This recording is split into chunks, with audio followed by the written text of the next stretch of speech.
generally though, like I looked at the construction business as, well, I'm not handy. Uh-huh. I think it's a lucrative business, but it's missing something. It's missing someone like me who's a business guy who can Okay. understand client experience, who can understand the customer journey, and be Okay. able to implement marketing, sales, and a client journey that makes everything easy for the customer. But the truth is like you have to be able to be a marketer. You don't have to be the guy, but you got to know enough to be able Yeah. to be like excited about it, know what to track, know Hmm. how it's doing, know how to make decisions. And so the obsession, the mindset that I'm talking about is like, look, like hook me up to an IV. I need leads. Like I got to be obsessed with leads. I need leads now. I need leads right now. Tomorrow. I need leads next week. Like as many leads as possible. And Yeah. so we're constantly either purchasing leads from lead sources. We're running meta ads. We're on Google. Like anywhere we can be that's going to be engaging and be able to generate a lead so that our sales team can work that lead. That is the obsession. Welcome, everyone. Welcome to another episode of Your Lab Central. Today, I have with me Chaz. So, Chaz, would you like to tell our audience why they should be excited about this conversation today? Well, if they're here, they should be ready to learn and grow and transform into who they're meant to be. That's the only reason that you should be listening to podcasts, in my opinion. But for me specifically, being able to be your guest, I plan to bring on some major value. I've got a pretty cool story to tell, so that's why they should listen in today. So, what were you meant to be, and what are you today? If I can ask you that question. Yeah, yeah. Well, we use the language of kind of kings and queens. I was born to be a king or to build is probably a better, Yeah. more like a technical term. So, as a builder, I feel like God created me to continually create and to build and to produce. Right. And I'm producing businesses and creating teams and of course my family and building my Yeah. children, and I think that applies to every area of life, and I'm just trying to reach for my fullest potential in Hmm. all of those areas. You know what I mean? Right. So, what are the steps that you had taken, or was there a transformational journey, something that triggered this? I mean, there's sometimes people are just born with that zeal to build, right? But did you find that somewhere in between? How was it for you? Yeah, I think that you're right. I think that the builders are created to build. But I think maybe we wake up to the fact Yeah. that like, oh, I'm a builder, right? And so Yeah. I don't know if I was a 6-year-old or a 12-year. I mean, I don't know exactly, but I can Mhm. remember pretty young knowing that I didn't come from like a full family. Grew up single Yeah. mom family, so I Mhm. didn't know my dad, and we had a struggling upbringing because of that. And so there was a lot of things that I had to do Right. as a young kid that most young kids here in America don't have to do. And so I learned how to grow up quickly, take responsibility, Hmm. basically make sure that if I wanted something that I knew how to go get it and then take the action that required to get Yeah. it. Hmm. So I think that that's probably the biggest thing that like transformed in me was like, okay, well, I had to take personal responsibility, and if I wanted something, first off, I had to identify it, and then be able to take action to go get it on my own. Yeah, not necessarily without help per se. Of course, I've had help along the way, but I had to make that decision for myself, and then I had to commit to persisting or persevering Hmm. until I got it, and I've had to clap for myself a Okay. lot.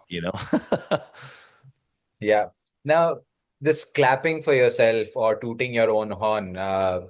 So how did it, I mean, how far can you take it? All right. Yeah. Well, I So think even just the two phrases that you gave me, the clapping for yourself and tooting your own horn. I mean, the two tooting your own different horn kind of things. gets a bad rap, Yeah. like, look at me, look at me. The clapping for myself, what I meant by that is, when things either like I failed, right? And I fell down and then Hmm. I got myself back up. Yeah. There wasn't really typically a lot of people there going, well done, Chaz, you got back up, keep Yeah. going, right? And so in that moment of almost quiet desperation, I got up for me. And I clapped in that moment for me because I was proud of me, but I Hmm. didn't have, really a bunch of people around me saying, hey, I'm super proud of you. Keep going. I didn't really have mentors. And of course, like I told you, growing up single mom family, that was just, a challenge. She was trying to, keep us in survival. We were in survival mode. She was just trying to, yeah, trying to just provide. So, all that to say, I think that tooting your own horn, or really what it comes down to is having self-reliability, right? I Yeah. have confidence in myself that I can take action towards the things that I want. Now, don't misstrued that like self-reliance into that I don't need other people or that I don't need the divine, right? My relationship with God is as important as my relationship with myself.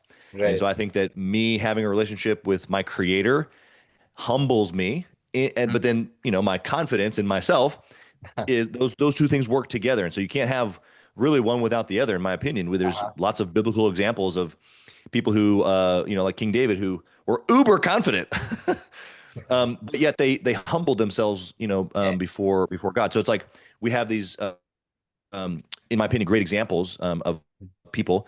I don't know if you follow American Mhm. news at all, but just yesterday, Charlie Kirk was Yeah. assassinated, and so it's like, man, it's like this is another example of just a uber confident individual. He could stand on stage or sit in a booth and debate and super intellectual, but yet one of the most humble individuals I've ever seen. And Right. so that tooting your own horn or clapping for yourself is this mix of being ridiculously humble because that keeps you learning and growing Yeah. and searching for answers and trying to always level up, but mixed with this like self-reliance and confidence because it's like, no, no, no, I'm the only one that can do it because you can't do it for me. She can't do it for me. My mom can't do it for me. At the end of Yeah. the day, it's up to me. Now, you picked up an important point here about faith, right?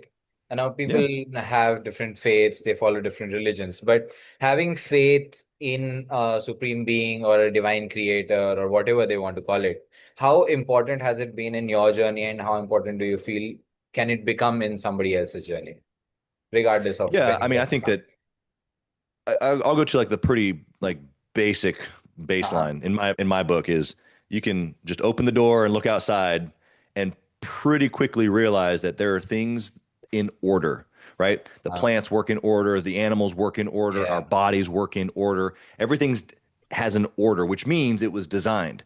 I own a construction company. I've built multiple teams, like all of these things that come to happen. Like when you build something or when you Yeah. create something, it you can tell if it was designed because the result works or it Yeah. doesn't work. It's in Yes. order or it's in chaos. And Right. so if it was designed and it works well, typically there was a person or a group of people who designed it.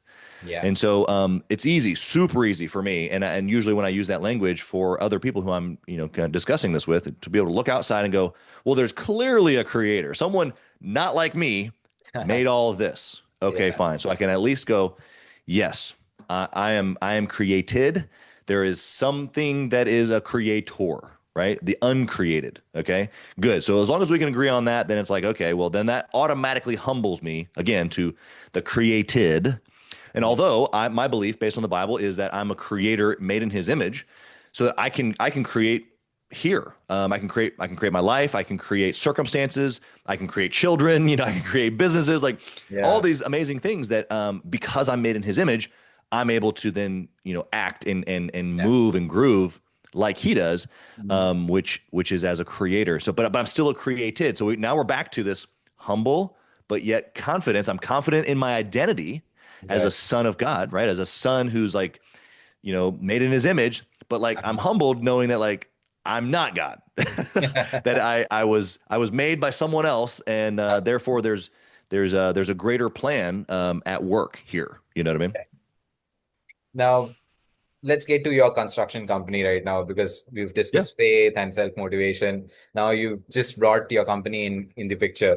So did you just happen to open it or did you stumble upon it from picked it up from somebody and then carrying it along, trying to grow it, something of that sort? Yeah, good question.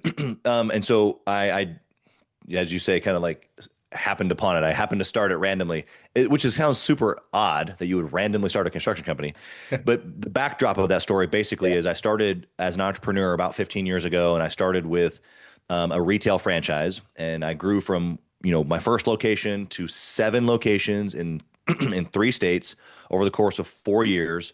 That was from the ages of basically 25 to 29. And in that process, learned a lot of things.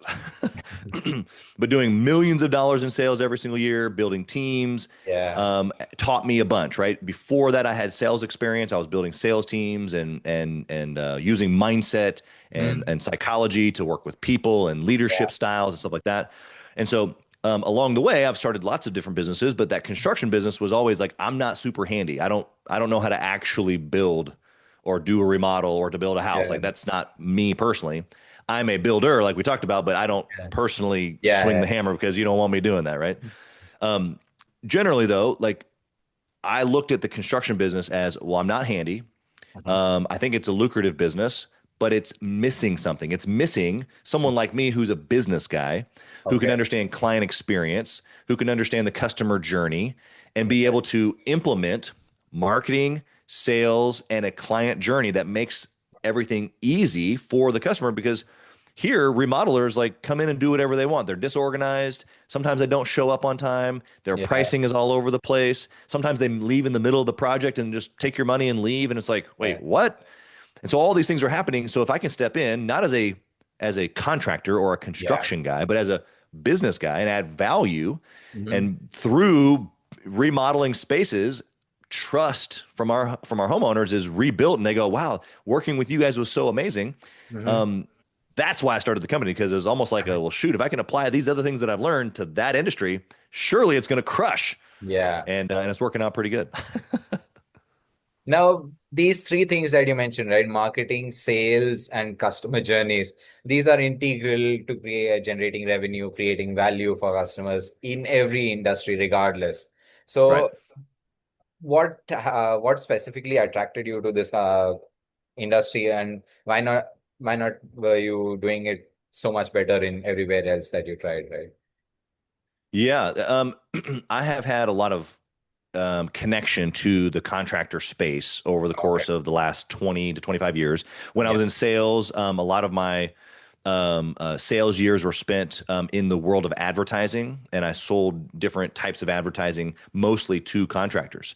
And so I've been very familiar with that type of business, whether it's a remodeler or an HVAC company or a plumber, all the different types of trades and construction. But my association to how does that business run is actually rather similar to all the other businesses that I've run. It's Mhm. marketing, sales, operations, finance. Now, the nuances of those and how you do the particular trade or build that type of business is obviously a little bit different. The business models are a little different, but generally it's marketing, sales, operations, finance. And so I took my knowledge and said, well, I've always been super connected to that industry. Yeah. The blue collar industry is not going anywhere. I mean, even with AI, sure, like someone might be able to build a house one day or with a machine, but for now, No. Yeah. they're going to need human people, craftsmen to be able to build things. Okay, great, fantastic. And so, how can I get into an industry, apply the things that I already know, and be able to, not necessarily revolutionize a whole industry. I'm not looking to do that, but I am looking to make a huge splash Yeah. in our Kansas City market of like, this is how customers should be handled. This is how, quality and a space should be renovated, all while obviously doing it, profitably so that we can be in business for a very, very long time and helping people transform their spaces. Okay, so now let's talk about marketing. Okay, since everybody loves marketing, it's just Yeah. so attractive and everything. What are your marketing thumb rules that you've been following for the past decade that you mentioned, right? Yeah. I mean, I think marketing starts with mindset. I just Uh, did a training on this inside of my community about a month or so ago, but mm, I talked about, really the obsession that you have to have with marketing. And I think a lot of entrepreneurs, they're either naturally construction guys or they're naturally, whatever type of business that you have, they're in the business, in the yeah, operations of the business. yeah, They don't necessarily think sales and marketing because that's not their background. yeah, My background is sales and marketing. So it's like, okay, so as a marketer, as a CEO, as a founder, you have to be obsessed with marketing. That is like the lifeblood of the business. I used to say sales is the lifeblood because I, was, huge background of sales, but marketing is absolutely the key to everything. Because if you don't have leads, you don't have brand, then you don't have anything to sell, right? You can have a really, really good sales guy, but if he has no leads or no interest, no engagement, then he can sell 100% of them and it's still going to be a little bitty business. yes, And so when it comes to marketing, yes, it's exciting, what I actually find is, especially in construction or those types of trades, that people like shy away from it because it's like, oh, then like I don't know how to do that. They don't, so that's why third party lead sources exist, which is fine. I use all of those as well. But the truth is like you have to be able to be a marketer. You don't have to be the guy, but you got to know enough to be able Yeah. to be like excited about it, know what to track, know Hmm. how it's doing, know how to make decisions. And so the obsession, the mindset that I'm talking about is like, look, like hook me up to an IV. I need leads. Like I got to be obsessed with leads. I need leads now. I need leads right now. Tomorrow. I need leads next week. Like as many leads as possible. And Yeah. so we're constantly either purchasing leads from lead sources. We're running meta ads. We're on Google. Like anywhere we can be that's going to be engaging and be able to generate a lead so that our sales team can work that lead. That is the obsession. Hmm. And as far as like the nitty gritty of marketing, obviously there's creatives and there's copy, depending upon if you're actually like getting into the ads yourself. If you're Uh-huh. hiring an ad agency, they're going to do a lot of that for you. Or if you're hiring, you're buying leads from like a third party source, they're going to do all that creative stuff for you. But you still need to pay attention to the indicators that make sense, right? Like your cost per lead, or maybe it's your lead volume, or maybe it's Yeah. your CAC, your cost per acquisition of your client. You got to know some of these really key indicators so you know if your marketing's working, Yeah, that's right. and whether to change things or not. You know what I mean? Hmm. Now, did you, I mean, you mentioned franchises and a construction company again. Anything specifically you've done in the B2B space? And then do you have any marketing insights on that? What you did differently over there? Because a few things are different, right? For sure, for sure. Yeah, in both those businesses, the retail and construction, we do B2B. We've got some commercial construction that we've done, and then also on the on the franchise, it wasn't just consumer based. We did B2B gifting. It was a gift franchise, and so we did Okay. B2B sales. Yeah. But even going back to my sales days, as I was a sales leader and a salesperson, it was all B2B.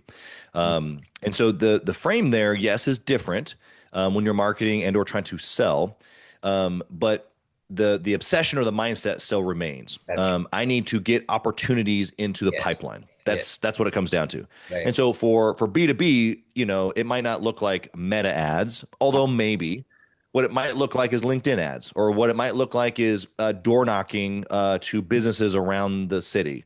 It might look like there's a strategy called the Dream 100, where you've got there's 100 people that are like perfect, ideal clients, and you Uh-huh. start working each one of those leads, not just one time, but until they do business with you.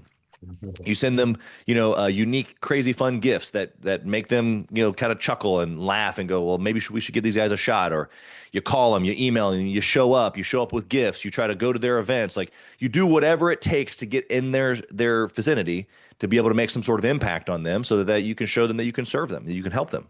That's what commercial or B2B sales is all about. It's about shaking hands. It's about building relationships. Yeah, you can run some paid ads to reach those types of people. Like currently, like my community is called Gathering the Kings. That's all B2B, right? So for the last 3.5 years, 4 years, we've been building a community for entrepreneurs where we all get together. We talk about our businesses. We talk about our family. We help our kids understand entrepreneurship. Like we're growing in all areas of our life. But me finding those business owners is the same B2B function that you're talking about. I run meta ads for our family mastermind. We do a big vacation in the summer times for entrepreneurs and their families. We talk about marriage and growing our businesses and growing as parents. And then we also teach the kids entrepreneurship on this like vacation on the beach, in some tropical location. Sweet. Well, we run meta ads for that because I'm able to reach other business owners, which is B2B, through meta ads. And I don't know if that's applicable to every B2B approach, but it works for us. So the point is that you got to find wherever they're hanging out, wherever your Yeah, that's true. Yeah. business client is hanging out, that's where you market. You either go there physically, or you figure out how to talk there, or you figure out how to run an ad there. Now, since we're in the social media domain right now, talking about meta ads, LinkedIn ads, um, have you been using some of these platforms personally, say as a knowledge expert or just talking about business, something of the sort. Since you talked about gathering the kings as a community, right? There must be a lot of activity happening on social media because everybody is in a different location, but Right. you still have to engage them. So, what are the methods that you're using to engage this community? Yeah, and so as far as like our actual community, once our clients have joined, we Yeah. have our own app, and that's where we Okay. communicate with them. And on a regular basis, we host live calls and live trainings. We do events, all kinds of fun stuff. But to your point, reaching out, doing marketing, obviously that paid ads, but then also just organic posting engagement. Our my avatar lives mostly on Facebook because we're after, entrepreneurs that are, going to be probably 30 on the young end to 50, maybe 55, and somewhere in there they've gotten married, they've either started to have kids or they've got kids middle aged or maybe even on the older end where they're starting to leave the house or have left the house, and that person is interested in hanging out with other entrepreneurs that are family oriented. They're trying to grow their business Yeah. and be able to be with their family, and Right. not sacrifice one for the other. And so, um, so yeah, that type of person hangs out a lot on Facebook. And so I'm pretty active on Facebook. I add value every single day, whether it be posting about my family, posting about our businesses, posting about, our community, whatever it is, just trying to add value and stir the pot a little bit, on how people think. A lot of times it's just catching people's attention. One of my members, he sells like printers, Okay. printing, like the service of printing, and then printers, like large scale printers. And he has started to create like humorous Facebook and TikTok videos. Right. Some having to do with printing, some having nothing to do with printing. Okay. But the point is that he's getting attention, and then people are starting to recognize him as that funny guy that, oh, and by the way, he sells printers, you Right. know? So it's all about creating attention, really is all it is. Now, this attention creation that social media has picked up, because a lot of it is promoted or just, suggested to other people, right? Because they have a hook or something that attracts attention. Now, is this attention seeking behavior from content creators or from businesses? How far do you think can you sustain this, even from a marketing standpoint? Okay. Unless you're not adding value to the conversation itself, it's just hooks, right? Yeah. Well, I think it depends on your style. Like my style is not super entertainment driven. Yeah. I would love to start doing some entertainment stuff, but that would make sure it would have to include my wife because she's definitely the lighthearted, fun one of the two of us. I'm definitely pretty, I'm pretty straight and narrow. I'm on the business, in the family. I'm pretty disciplined. Hmm. I'm kind of just like no nonsense. Let's just do the thing.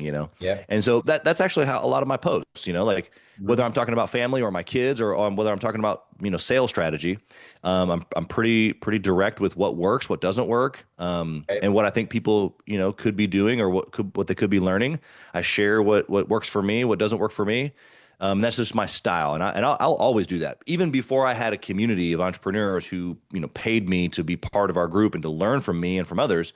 That's how I was posting on Facebook. I was posting inspirational stuff, things that I was learning. So that's just my style, and I've always done that, and I'll always be able to do that because that's who I am. I'm just authentic in that way. So Yeah. my answer to the person listening and to you is, as long as you're authentically you and you're not trying to like do something or be someone that you're not, then you won't have to worry about not doing it anymore because you'll Mhm. always be who you are. And as long as you're just publicly displaying that somehow, some way, then you're just being true to you. You know what I mean? Yeah, that's true. And it's just that this also came up by some another guest who was there here previously because they also talked about authenticity, whether it be in life or on social media. It's just how we're supposed to be, and that's where people relate to you, right? If you have a following or if you have a community, that's where the Yeah. connection comes from. Right. So, Yeah. You gotta be true to who you are. And especially if you have some sort of offer that people are buying, because once they get on the inside of that and they see that you're different, then you just sold them something that doesn't exist. And I've just been a huge proponent of being the same on the front as I am on the back. You come into Gathering the Kings as a member, and you come to one of our events or you jump on one of our Zooms, like you're going to hear me talking just like I'm talking right now. And I talk to my kids the same way. Yeah. Maybe with a little bit more tenderness, but like I'm pretty much the same person wherever I go. I'm going to wear the same, six outfits. I don't change my outfits too much. Uh-huh. Unless you got me going to a ball or something, then I'm going to wear something kind of spunky. Uh-huh. But generally, like I'm the same dude every day. So let's just talk about, can you just tell me more about what uh, Gathering the Kings is? I see GTK behind you and I also see a crown. So I'm pretty interested. So just want to ask and Yeah. that. Yeah, I appreciate that. So Gathering the Kings is the community for entrepreneurs who are family oriented, growth minded, down to earth. They want to grow their business. They want to make more money. They Mhm. want to work less and spend it with their family or Uh-huh. do cool things with their family. They don't want to sacrifice their family, right? And so I think that we've done an incredible job with a mixture of community on an app, live calls on Zoom, events throughout the year that are focused on growing our business or growing our marriage or growing our kids, growing our family, and we just give people space to like press in and win in all areas. It's just uber important to me personally to win in all areas or to reach my potential, like we talked about at the beginning. And Mhm. so we've created a little bit of a tool to help our members identify kind of like where they are in each area of their life. We break it down, business and finance, family and marriage, um, health, physical and mental, their faith and their lifestyle, Mhm. and being able to help them kind of identify like where am I now, where do I want to be, and Yeah. what actions do I specifically need to take in order to grow in this area Mhm. or to win. Because winning isn't necessarily being perfect, but Yeah. it's making progress. It's working, taking action towards the things that we say that we want, doing the things that we say that we want to do, and being true to that. So how can we help our members Mhm. win in all areas? How can we help them grow their business, work less, spend more time with their family, grow their kids, help their kids understand entrepreneurship, have the greatest marriage that they've ever experienced, Yeah. be the Yeah. most in love with their spouse as they've ever been. And we think that that's the formula. So thank you so much, Chaz. Thank you for joining me in on this conversation. I just loved how we went from entrepreneurship to family to relationships and then also social media in between. So thank you so much. And yeah, I love the fact about that how you focus on marketing, sales, and customer journeys and everything else. So thank you Yeah, so man. much for joining in. Before I close, where can people get in touch with you? Yeah, they can go to gatheringthekings.com and take a look at us there. Of course, you can find me on Facebook, just Chaz Wolfe. I'm super engaged there, so you can find me there, and we can chat after that if you feel like if it's a good fit. Thank you so much, Chaz. So, for the audience itself who's been watching and listening intently, don't forget to like if you like what we talked about. The comment section is always open if you have any perspectives to add, any questions, or just suggestions. And yeah, don't forget to subscribe before you close the window itself. Thank you so much, Chaz, and thanks to the audience itself. Thank you so much.